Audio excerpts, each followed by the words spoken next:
Thank you for being with us today, Bill. My name is Lizzie Norris Cohen, and I'm from Douglas County, Alabama.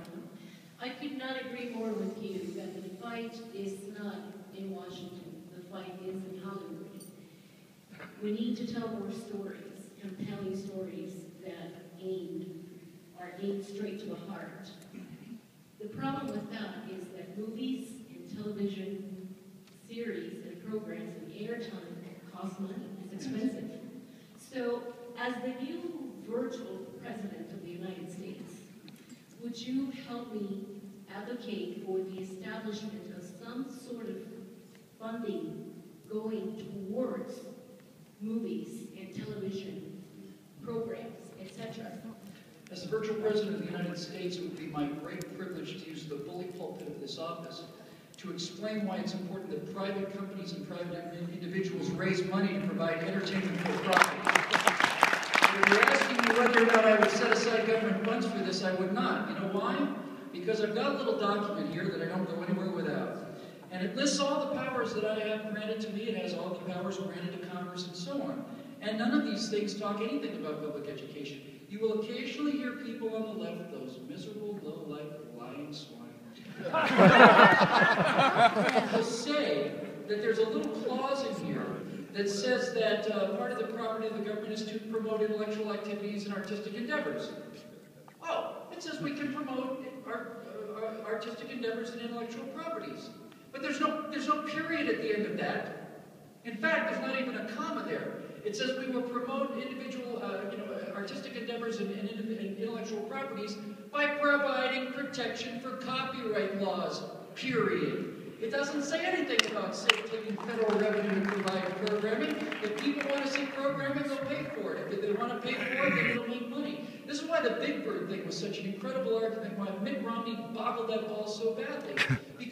Because Sesame Street is a business that generates something like $70 million a year, of which they get $3 million or whatever it was from the Corporation for Public Broadcasting. Mitt Romney should have said Big Bird is a leading example of corporate cronyism and corporate bailouts. Why are we paying money for a company that's so heavily in the black profit-wise?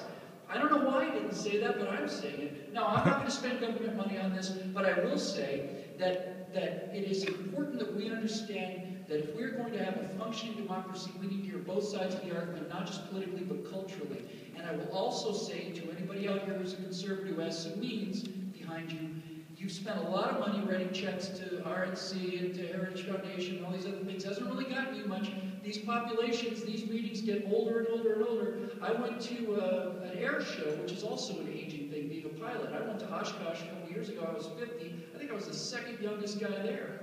If you don't think this is a problem, you're wrong. We got to get in this culture. We got to get in this fight, and we have to look at it as private investors, as not so much something for profit, because the entertainment business is a cartel. It's a cartel. It's an evil cartel. It's where money goes to die. But we need to look at this as an investment in advertising.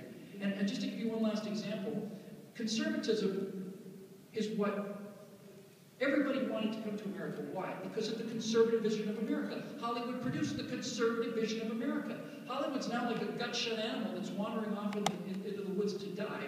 But that vision of America as a place to want to be was the vision of the world. Our vision of America, our vision of conservatism is Coca-Cola. It is the best brand in the world. It's the most wanted, desired brand in the world. And we say, well, we didn't spend any advertising, but every Hollywood film we made was an advertisement for Coca-Cola. Then in the 60s, along comes Pepsi. That's progressivism. No offense if you're a Pepsi lover.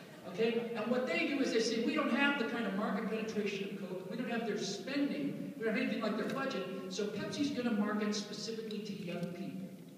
So young people start drinking Pepsi. And then what do we do with Coca-Cola? The Pepsi market share is growing, and instead of putting more ads and better ads and winning the young people back, we go, oh my God, we got to change Coke. We got to make Coca-Cola taste more like Pepsi. Let's have a new Coke that nobody likes. It doesn't taste like Pepsi, and it doesn't taste like Coke. Welcome to the GOP of 2012. Yes. I want to go back to plastic Coke. Yes. I think plastic Coke. We got plastic.